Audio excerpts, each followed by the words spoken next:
E hoje, então, nós temos a exposição do nosso companheiro Alexandre, que vai nos falar sobre o poder da fé. Boa tarde a todos. Jesus nos guarde em sua paz.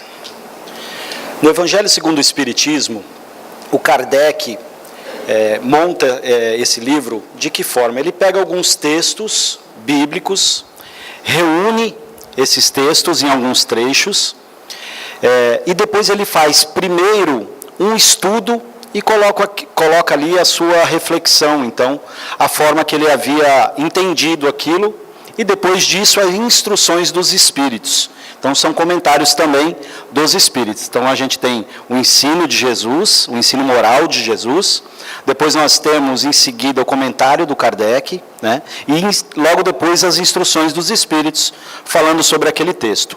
E esse texto, O Poder da Fé, é um texto que o Kardec, a reflexão do Kardec, a respeito de uma passagem de Jesus, na qual algumas pessoas chegam a ele e falam que levaram até ele um chamado possesso àquela época, e esse possesso diante dos seus apóstolos, eles tentaram de tudo e não conseguiram então curar.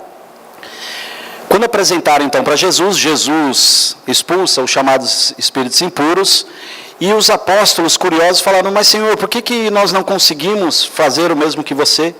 E ele diz então que era por causa da pouca fé, que se eles tivessem a fé do tamanho de um grão de mostarda, diria aquele monte, que é a passagem mais conhecida, né? Vá de cá para lá, e o monte, então a montanha, se moveria. É o capítulo 17 do Evangelho, e o Kardec vai tratar de forma bastante curiosa e diferente do que a gente normalmente entende por fé. A gente costuma primeiro compreender a fé, né, o que seria essa fé, porque a fé é engraçado, todos os espíritos, quando a gente vai ler, que a gente necessita de algo, que a gente precisa de alguma coisa, eles falam para a gente buscar socorro na fé. Cura do corpo físico, a fé. Serenidade, paciência, tolerância, benevolência, qualquer coisa, eles dizem a fé. Mas que fé é essa que tanto nos auxiliaria? Então, a primeira forma que a gente tem de compreensão da fé é crer, né? Talvez esse é o modelo que a gente vem trazendo há 2000 anos, que é simplesmente acreditar. Então eu acredito, então eu tenho fé. Acredito cegamente. Inclusive, o Kardec trata das questões dos dogmas da igreja, né? A fé religiosa, que às vezes nem nos fala mais tanto a razão, mas que eu tenho que crer naquilo. E que por isso tantas pessoas às vezes perdem a fé. Então, crer, acreditar é um passo para o despertar da fé, mas não é suficiente. Talvez seja baseado principalmente no que Paulo disse em uma das suas cartas. Ele diz que a fé é crer nas coisas que não se veem, ou seja, eu acredito indiscriminadamente. Também é tratada nas Escrituras, e que a gente vem pouco a pouco estudando no longo do tempo, nos milênios, cada um de nós, que a fé é ter fidelidade a Deus. Então, o caso mais conhecido talvez seja o de Jó, na qual, numa metáfora, num conto parabólico, Deus disputaria então com o diabo a vida de Jó. E ele permite então que o diabo toque na vida e um monte de coisa acontece, mas Jó não perde a sua fé, né?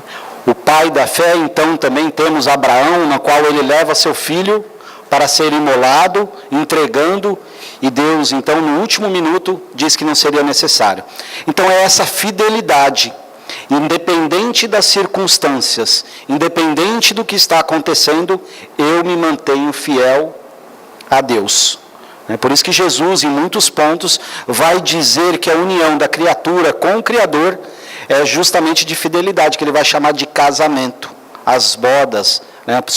Seu primeiro ensino, quando ele está lá, ele transforma a água em vinho em um casamento. Ele faz a transformação justamente nessa, simbolizando esse casamento de cada um de nós com o nosso Pai Criador. Mas o Kardec, nesses textos, e os Espíritos também comentam, eles vão tratar como confiar. Confiar e entregar-se, né? Que Jesus até exemplifica como crianças, né? Que nós devemos nos entregar à vontade, então, de Deus, nosso Pai, porque Ele é a inteligência suprema e causa primária de todas as coisas. Então, a fé é essa confiança. Mas como que eu vou confiar se eu não consigo compreender as coisas? Então, é importante a gente saber no que está confiando. Então, a doutrina espírita vem, então, tirar um véu para nós e explicar quais são as coisas que não se veem. Quais são as coisas que eu posso acreditar e me manter fiel, confiando em Deus no meu caminhar, diante das circunstâncias da vida, ainda que eu esteja passando por uma provação muito difícil, porque eu conheço as coisas que não se veem. Sendo Deus essa inteligência suprema, causa primária de todas as coisas, eu passo então a compreender, através da doutrina dos Espíritos, que nada do que me acontece, nada do que me sucede na vida, não seja então para a minha melhora. E como que eu sei disso? Porque um dos princípios da doutrina espírita é de que os espíritos progridem incessantemente. Ainda que seja um irmão que esteja no erro de situações que a gente não consegue nem descrever. Mas a gente sabe que algum dia ele vai progredir. Porque os espíritos dizem, quando Kardec pergunta, qual é o propósito da encarnação? Se eu sou um espírito, o que eu venho fazer aqui no corpo físico? E os espíritos dizem, a encarnação tem como propósito levar o espírito à perfeição. Então, a progressão dos espíritos. Então, se eu estou aqui e confio em Deus e me entrego, tudo que acontece na minha vida é algum motivo para que eu, redobrando as minhas forças, confiando em Deus, vou encontrar mecanismos dentro de mim, ou no auxílio dos outros, buscando o auxílio dos outros, para que eu possa sair daquela situação, aprender uma lição nova, ou tendo as facilidades da vida, eu vá auxiliar, porque eu sei que eu tenho que distribuir os meus recursos, já que eu sou um mordomo e que Deus me concedeu. Outro ponto, por exemplo, é da imortalidade da alma. Se eu sei da imortalidade da alma, que a doutrina espírita tanto fala, que a gente vê nas comunicações, quando eu leio lá as respostas dos espíritos, se eu confio nisso, eu vou pautar a minha existência, o dia de hoje, pensando nessa imortalidade. Então eu passo a parar as coisas que não me vão fazer sentido na espiritualidade. Os apegos que eu tenho no dia de hoje e que um dia serão desnecessários para mim. Porque nada eu levo a não ser o conhecimento que eu adquiro. Os relacionamentos que eu reforço, da minha família espiritual, daqueles que na minha caminhada eu vou restaurando. Outra coisa, às vezes, que a gente não vê, mas que a fidelidade e a fé espírita amplia, por exemplo, é quando a gente tem em casa um filho, um irmão, uma irmã, pai, uma mãe, que nós temos bastante dificuldades. E a gente normalmente fica tentando entender. Mas quando a gente vai estudar os processos da reencarnação, a gente sabe que ali é um ponto na qual eu vim para resgatar. Então eu preciso me investir um esforço mais do que em outro que divide o lar comigo. Preciso fazer um esforço para resgatar isso. Então são coisas que a gente não vê no dia a dia. É a relação de um pai e um filho, com bastante dificuldades, aquelas coisas que a gente não... São as coisas que não se veem. Então eu passo a agir perdoando mais, compreendendo mais, tolerando mais, exemplificando mais, com mais paciência. E se eu creio na imortalidade, novamente falando, um filho que ainda seja difícil, que tenha bastante dificuldade, esteja vivenciando um problema, que eu não estou vendo solução, eu sei que através da reencarnação, um dia isso irá parar. Então eu passo a ter uma confiança que, independente que eu não veja a solução imediata, eu sei que lá na frente vai, porque todos chegaremos à perfeição. Então aquelas pessoas que eu não consigo compreender porque agem assim no dia de hoje, um dia elas agirão de forma correta. Um erro que eu não consigo tirar de dentro do meu coração, um pensamento ruim, um perdão que eu não consigo dar no dia de hoje, eu sei que um dia eu vou conseguir. Então, pouco a pouco, a gente vai caminhando. Por isso que o Espiritismo traz essa fé robusta, a ponto de que o Kardec vai dizer que a fé inabalável é somente a que pode encarar a razão, face a face, em todas as épocas da humanidade. É muito comum a gente ver as pessoas ligando isso ao pensamento científico. O Espiritismo acompanha a ciência, né, de um modo geral, seja ela de exatas ou humanas, a gente encontrando algum ponto que a razão fala mais forte, e a doutrina espírita não colocou daquela forma, eu corrijo o meu pensamento, atualizo e compreendo que aquilo já é um ponto que eu posso pensar diferente. Atualiza-se. Mas também é uma fé que Jesus, vivendo há um tempo de Pilatos e Herodes, dois governantes de mãos frias e sangrentas, como coloca uma canção, que tinham posições bastante agressivas, ele passa na vida com bastante calma. Ainda que quando ele estava caminhando para a sua crucificação, por sua fé inabalável, que enfrenta qualquer era da humanidade e qualquer situação, ele passa com tranquilidade. Então, é justamente na compreensão desses pontos que Jesus tanto demonstrou que fortalece a nossa fé. Como ele estava diante lá do templo, que até nem entenderam na hora que ele falou, mas que quando questionaram ele fala, destrua esse templo e em 3 dias eu reconstruo outro. Acharam que era o templo de Salomão, mas na verdade ele estava falando do corpo dele. Tanto que ele morre, diz, né, numa sexta-feira, é crucificado numa sexta, 3 dias depois ele reaparece em corpo espiritual. Né? Então é justamente essa confiança e a certeza. Então nada do que acontecesse com ele tiraria a convicção de que ele é eterno, de que ele não morreria nunca, porque a vida não cessa. No capítulo do Cristo Consolador, capítulo 6 do Evangelho segundo o Espiritismo também, ele vai tratar um ponto da fé que diz assim: o Espiritismo lhe dá a fé inabalável no futuro e a dúvida pungente não mais se apossa de sua alma. Então, quando a gente consegue compreender, principalmente esses princípios que o Kardec trata na introdução do Livro dos Espíritos, né, que é Deus, a progressão dos espíritos, a imortalidade da alma, a pluralidade dos mundos habitados, a pluralidade das existências, o Evangelho de Jesus como roteiro, então a gente começa a robustecer essa fé. E a gente passa, então, a vivenciar os pontos da nossa vida de forma mais branda e mais amena e com maior resignação.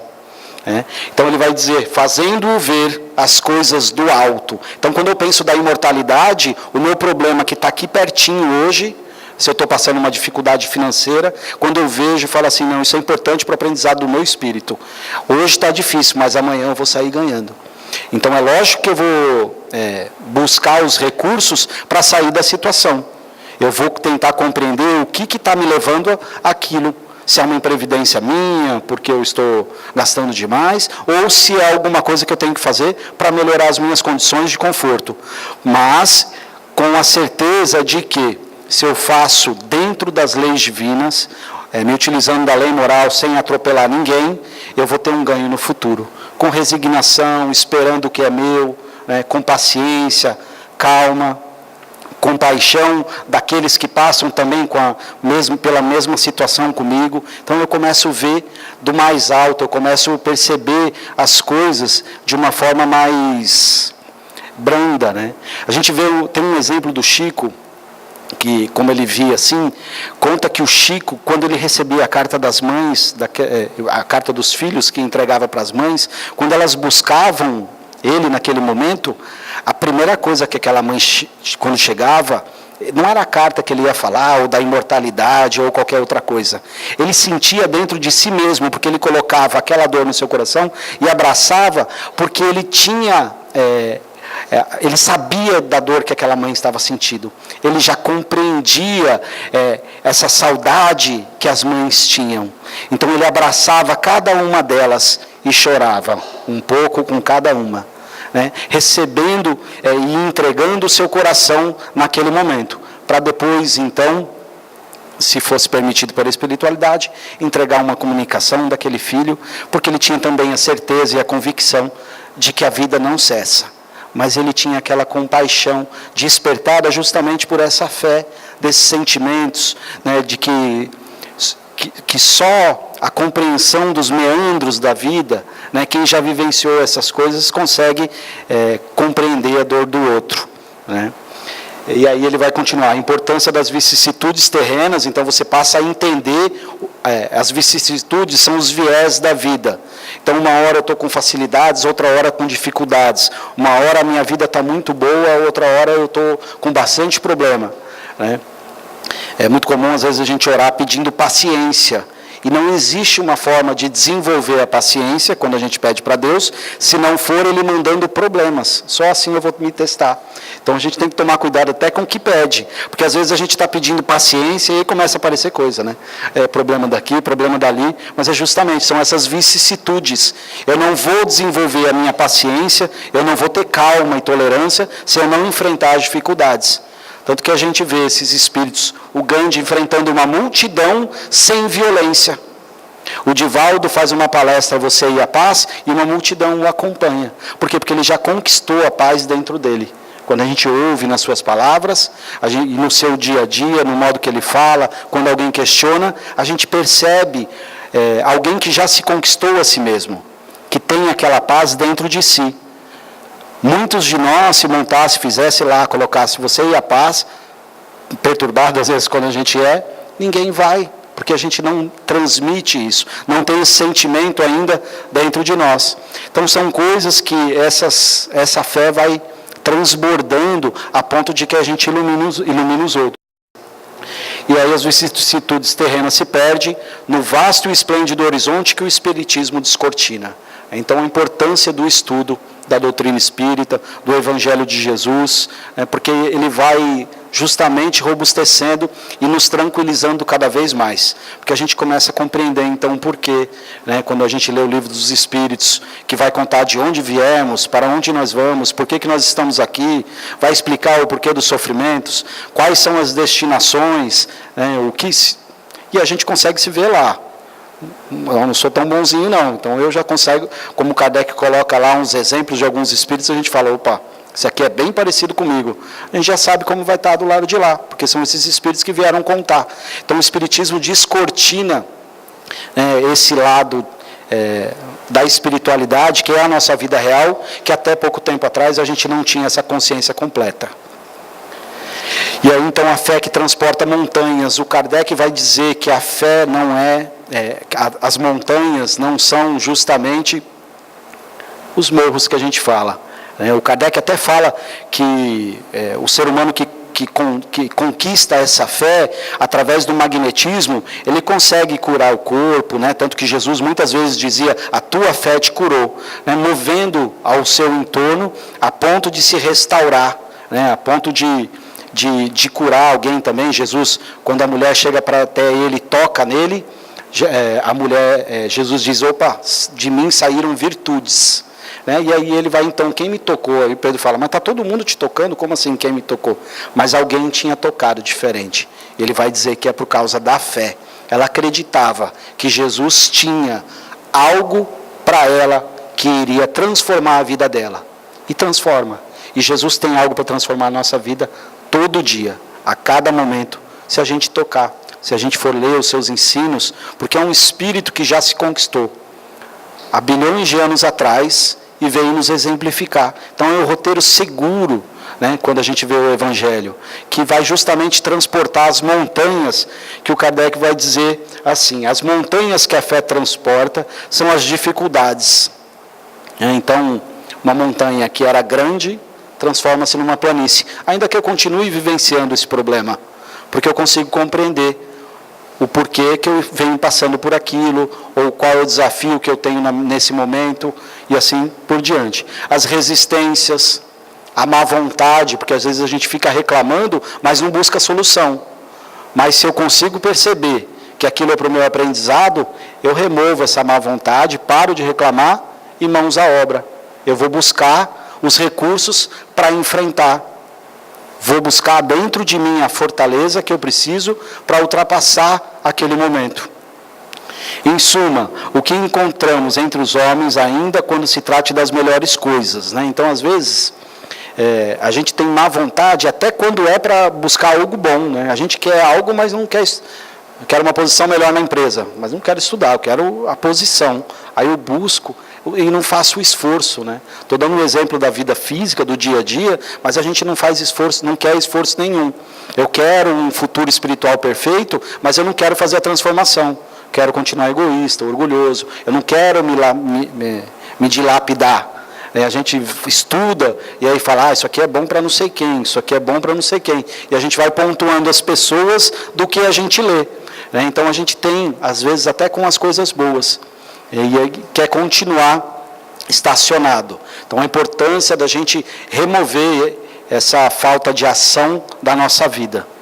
Os preconceitos da rotina, o interesse material, o egoísmo, a cegueira do fanatismo e as paixões orgulhosas. Então os Espíritos vão dizer que a gente está estudando, sabe que Deus existe, que a imortalidade da alma é uma coisa comprovada pelo Espiritismo, que a reencarnação é um fato, mas a gente fica o dia inteiro só buscando as coisas da vida material, se importando só as coisas da vida física, não modifica.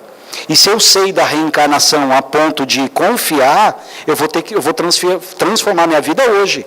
Porque a minha próxima encarnação só vai ser melhor do que é hoje, se eu transformar o dia de hoje em algo melhor. Se eu remover do meu coração os vícios e os defeitos que eu tenho hoje. Senão eu vou voltar e vai ser da mesma forma. Ainda que o cenário todo seja diferente, ainda que as pessoas sejam diferentes, porque às vezes as pessoas progridem e a gente fica. E eles ficam torcendo por nós do lado de lá. E aí a gente fica parado. Então a importância da gente remover. É lógico que todo desafio da vida, seja ele de ordem financeira ou não, de coisas materiais, da educação do filho, são importantes. Mas a gente tem sempre que pensar no amanhã. Eu vou pensar na educação do meu filho. Eu preciso e tenho dever, mas eu também vou pensar na educação moral. De que forma ele vai fazer as suas conquistas profissionais? De forma ética, de forma tranquila, com paciência. E dar serenidade para ele, de tal forma que ele não se sinta frustrado caso algo que ele queira não aconteça. Porque faz parte da vida. Então, sair dessa rotina que nós temos no nosso dia a dia, de se entregar à rotina do trabalho, das coisas da casa, chega em casa e não fazemos mais nada. Então, a importância dessa transformação, de buscar as pessoas que dividem o lar com a gente, para conversar, para pedir perdão, para perdoar. Então, a importância da gente ter essa convicção desses princípios mesmo, da reencarnação, da imortalidade, porque aí a gente vai transformando com mais facilidade. E aí ele vai falar da confiança, então. Ele vai dizer assim, em outra acepção, entende-se como fé a confiança que se tem na realização de uma coisa, a certeza de atingir determinado fim. Paulo colocava lá, que quando ele, independente do que ele estava falando, que ele tinha tanta confiança que ele seguia para a meta, e a meta era Jesus. Então ele sabia que ele ia chegar até o Cristo. Então ele tinha aquela confiança. Estava em sofrimento, sendo preso, deportado para lá e para cá, apanhando, mas ele tinha confiança, porque ele seguia para a meta. Ele tinha um alvo, ele tinha uma realização a fazer. E isso é tão grande, porque ele já amava a lei e o Pai, de tal forma que Jesus viu nele, antes dele conhecer a Jesus, aquele que seria o seu grande divulgador. Tem um livro que chama Paulo e Estevão, quem não leu, leia, acho que é um dos livros mais bonitos da doutrina espírita, mas vai contar justamente essa transformação do Saulo, e ela fala bastante para a gente porque é o nosso dia a dia. Saulo amava a lei, ele queria as coisas certas, ele agia em nome de Deus, mas ele agia de forma equivocada. Ele queria impor o seu pensamento e fazer com que o outro fizesse da forma que ele achava que era certo. Impondo a todos, a ponto de, em certo momento, ele participar, doutor da lei, ele era como se fosse um juiz, e ele julga, então, Estevão a ser apedrejado. E Estevão, já seguindo o Evangelho de Jesus, aceita aquilo com resignação. ele via as coisas do mais alto. E Saulo, então, impondo a todos. Mas então, quando Jesus aparece para ele, que toca o seu coração, e que ele percebe que ele estava equivocado, ele não se entrega à culpa, ao remorso, à inação de ficar parado. O que ele vai buscar? Ele vai buscar sim o deserto, ele vai buscar o tear, ele vai buscar a humildade que até então ele não tinha, de compreender os outros. E aí ele passa um tempo se modificando. E ele faz uma transformação que a gente vê de tão grande que é, as mudanças e o quanto que ele foi responsável para divulgar a doutrina de Jesus, né? As cartas, quase metade do Evangelho, se for contar as cartas também, é de Paulo, né? Os pensamentos de Paulo. E é justamente essa confiança nesse fim que ele encontrou em Jesus. Ela dá uma espécie de lucidez que permite se veja em pensamento a meta que se quer alcançar e os meios de chegar lá, de sorte que aquele que a possui caminha, por assim dizer, com absoluta segurança. A gente vê Divaldo também caminhando, divulgando o Evangelho, com as dificuldades. Nasceu numa família pobre, lá em Pau de Lima, com bastante dificuldade. Hoje ele cuida de mais de 5.000 crianças, porque ele confiou. E a espiritualidade também foi pouco a pouco confiando no seu trabalho, entregando um pouco mais. E a sociedade de modo geral, porque ele montou tudo aquilo com a doação das pessoas, delas entregando e ele utilizando em favor da comunidade. Então, ele foi gerando essa confiança nas pessoas. Ele era uma pessoa que se podia confiar. E ele confiando em Deus, tudo vai se acertando. Hoje a Mansão do Caminho é uma das obras assistenciais maiores que a gente tem no país, numa região de muita dificuldade, e que atende até partos naturais e assim por diante. Justamente por causa de caminhar com segurança dentro das leis divinas. Em aprendizado, sim, com as suas dificuldades, também. Não é modelo de perfeição, assim como Jesus, nem próximo disso. Mas ele já caminha com mais segurança. Ele já consegue nos exemplificar e iluminar, porque ele colocou a luz dele no velador, para que todos vejam, para que ele sirva desse exemplo. E tantos outros, né? Madre Teresa, né? A confiança de que Deus cuida de cada criatura, e ela então, se desprendendo de tudo, vai para a Índia.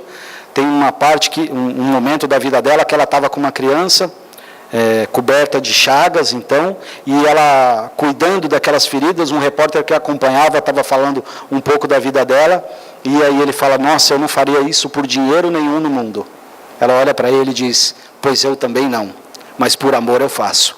Então não é o material, é justamente a confiança de que ali é um irmão que está precisando de um auxílio, né? Ela não precisava de mais nada a não ser auxiliar. Ela se alimentava do auxílio ao próximo. E então, para encerrar, eu queria ler uma mensagem para vocês que chama Confia Sempre. Ela é da Mei Mei. A Mei Mei, ela desencarnou muito jovem. Ela é conhecida no meio espírita, Inês de Castro, o nome dela. Esse é um apelido que o marido dela, Arnaldo Rocha, deu quando eles leram um livro, né? Eu não me lembro o significado, mas era algo do casal. E eles se casaram muito jovem, como era comum naquela época. E o Arnaldo Rocha, ele foi, durante a vida toda, depois desse fato, o dialogador do grupo espírita do Chico Xavier. Então ele conviveu com Chico, né, durante todo o tempo. Ele dialogava com os espíritos sofredores, né, que o Chico então recebia. Muitas das suas mensagens e o seu diálogo estão grafadas no Instruções Psicofônicas e no Vozes do Grande Além. E a gente vê também os espíritos depois agradecendo esse grupo, do qual o Arnaldo Rocha fazia parte.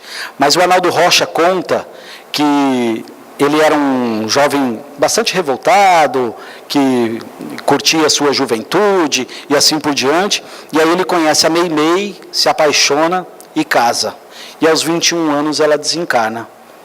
E ele, muito entristecido, muito chateado com aquela situação, inconformado com o que havia acontecido então com a sua querida Meimei, ele caminhava pelas ruas de Pedro Leopoldo, se eu não me engano, e ele dá um encontrão no Chico, as coisas caem, ele já muito nervoso, querendo até discutir, e ele reconhece, o Chico já não era muito conhecido no Brasil, mas na cidade ele era. Aí ele fala, Chico, e aí o Chico olha para ele e fala, Naldinho, a nossa Meimei falou tanto de você. Então ele estranha, e aí ele vai então para a casa do Chico e conversa com a Meimei. E uma das mensagens que a Meimei encaminha fala muito ao coração do Arnaldo Rocha, que havia então momentaneamente se separado do corpo físico dela, mas que fala também para a gente. Em qualquer momento ou qualquer dificuldade que a gente esteja passando, seja pela saudade de alguém, seja por uma dificuldade financeira, seja por alguma conquista que a gente não consegue vislumbrar, um filho que não está respondendo como a gente esperava, alguém que não nos perdoa, ou alguém que a gente não quer perdoar. E ela diz assim, chama confia sempre. Não percas a tua fé entre as sombras do mundo. Ainda que os teus pés estejam sangrando, segue para a frente, erguendo-a por luz celeste acima de ti mesmo. Crê e batalha. Esforça-te no bem e espera com paciência. Tudo passa e tudo se renova na terra, mas o que vem do céu permanecerá. De todos os infelizes, os mais desditosos são os que perderam a confiança em Deus e em si mesmo. Porque o maior infortúnio é sofrer a privação da fé e prosseguir vivendo. Eleva, pois, o teu olhar e caminha, luta e serve, aprende e adianta-te. Brilha a alvorada além da noite. Hoje é possível que a tempestade te amarfanhe o coração e te atormente o ideal, aguilhoando-te com a aflição ou ameaçando-te com a morte. Não te esqueças, porém, de que amanhã será um outro dia. Muito obrigado a todos, um bom final de semana, que Jesus nos acompanhe.